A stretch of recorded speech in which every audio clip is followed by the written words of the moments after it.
Hi, my name is John Maxwell, and I'm so pleased that we can be together as I read to you my book, The 21 Irrefutable Laws of Leadership. This is the 25th anniversary edition, and for me to come into your life and us spend a few hours together is very important, so thank you for being a part of our time. And I want to begin by just the introduction of this book, so let's get started. Every book is a conversation between the author and the individual reading it. Some people pick up a book hoping for a bit of encouragement. Some devour a book's information as if they were attending an intensive seminar, and others find in its pages a mentor that they can meet with on a daily basis, weekly, or even maybe monthly. The things I love about writing books is that it allows me to talk to many people that I will never personally meet, and that's why I made the decision in 1977 to become an author. I had a passion to add value to people who energized me to write. That passion still burns within me today. Few things are more rewarding to me than traveling and having someone I've never met before approach me to say, "Thank you. Your books have really helped me. It's why I write, and it's why I intend to continue writing." Despite the deep satisfaction of knowing that my books help people, there's also a great frustration that comes with being an author. Once a book is published, it freezes in time. If you and I know each other personally and we meet regularly to talk about leadership every time that we get together, I'd share with you something new that I'd learned. As a person, I continue to grow. I'm constantly reading. I'm analyzing my mistakes. I'm talking to excellent leaders to learn from them. Each time you and I were to sit down, I'd say, "You won't believe what I just learned." As a conference and event speaker, I often teach the principles I write about in my books, and I'm constantly updating my material. I use new stories, I refine ideas, and I often gain new insights as I stand in front of an audience. However, when I go back to books that I've previously written, first, I become aware of how I've changed since I've written them, but secondly, I become frustrated because the books can't grow and change along with me. When my publisher asked if I would like to revise the 21 Irrefutable Laws of Leadership for its 10th anniversary, I got excited. When I originally wrote the book, it was my answer to the question, if you were to take everything that you've learned about leadership over the years and boil it down into a short list of laws, what would they be? I put on paper the essentials of leadership, communicated as simply and clearly as possible. And soon after the book was published and it appeared on the bestseller list, I realized that it had the potential to help a lot of people become better leaders. 10 years later, I was able to add what I'd learned during the previous decade. There were 2 new laws that I had discovered and 2 old ones that I realized were subsets of other laws. I was glad to make those updates plus others. It was my chance to improve the book. Often I've said growth equals change.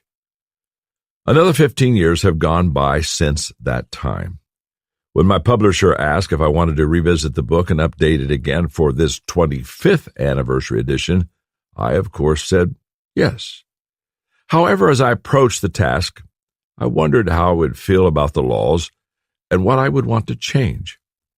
I'm happy to say that when I reread the book, I recognized the laws were as solid as ever.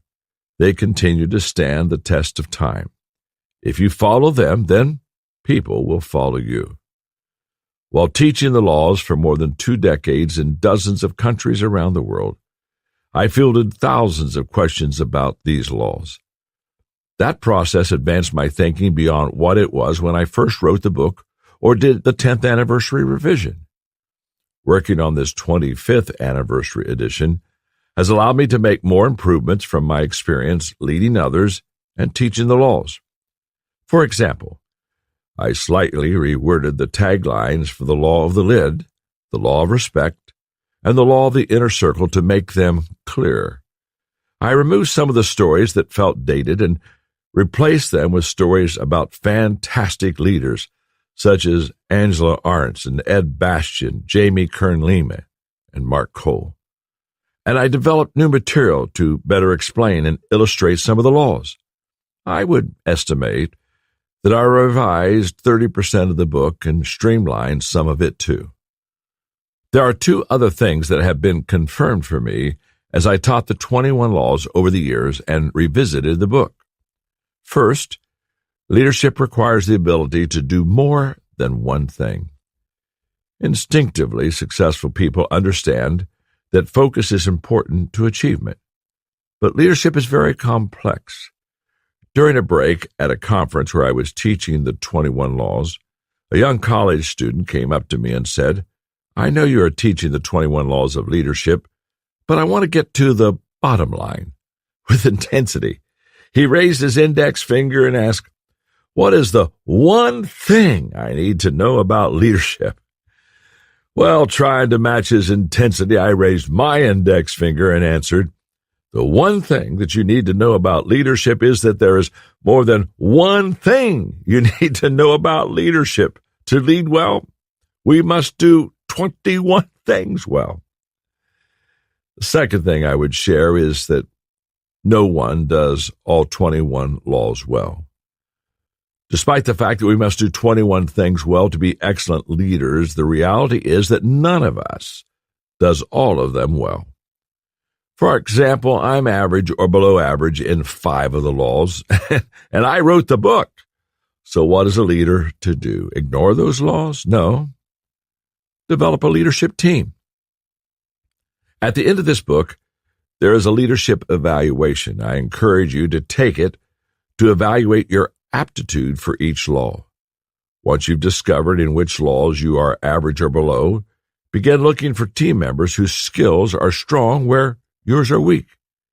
They will complement you and vice versa, and the whole team will benefit. That will make it possible for you to develop an all-star leadership team. Remember, none of us is as smart as all of us. Some things change. Others never do. Leadership has certainly become more complex in recent years.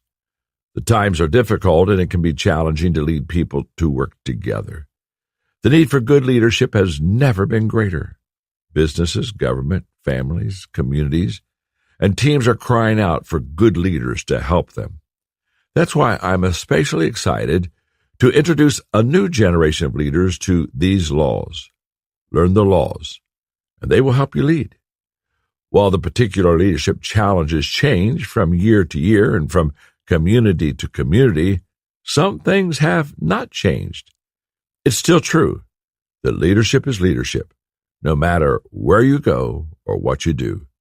Times change, technology marches forward, culture is different from place to place, but the principles of leadership are constant. Whether you're looking at the citizens of ancient Greece, the Hebrews in the Old Testament, the armies of the modern world, the leaders in the international community, the pastors in local churches, or the business people of today's global economy. The laws of leadership apply regardless of the gender, age, experience, or environment of the leader. The laws of leadership are unchanging and stand the test of time. As you read the following chapters, I'd like you to keep in mind, first, the laws can be learned.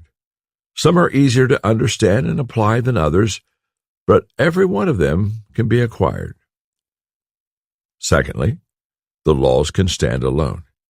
Each law complements all the others, but you don't need to know one to learn another.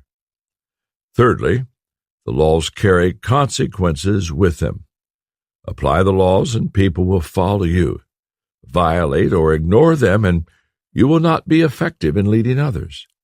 Fourthly, the laws are timeless. Whether you're young or old, inexperienced or experienced, the laws apply. They applied to your grandparents, and they will apply to your great-grandchildren. Fifthly, the laws are the foundation of leadership. Once you learn the principles, you will have to practice them and apply them in your life. If you do, you will become a better leader.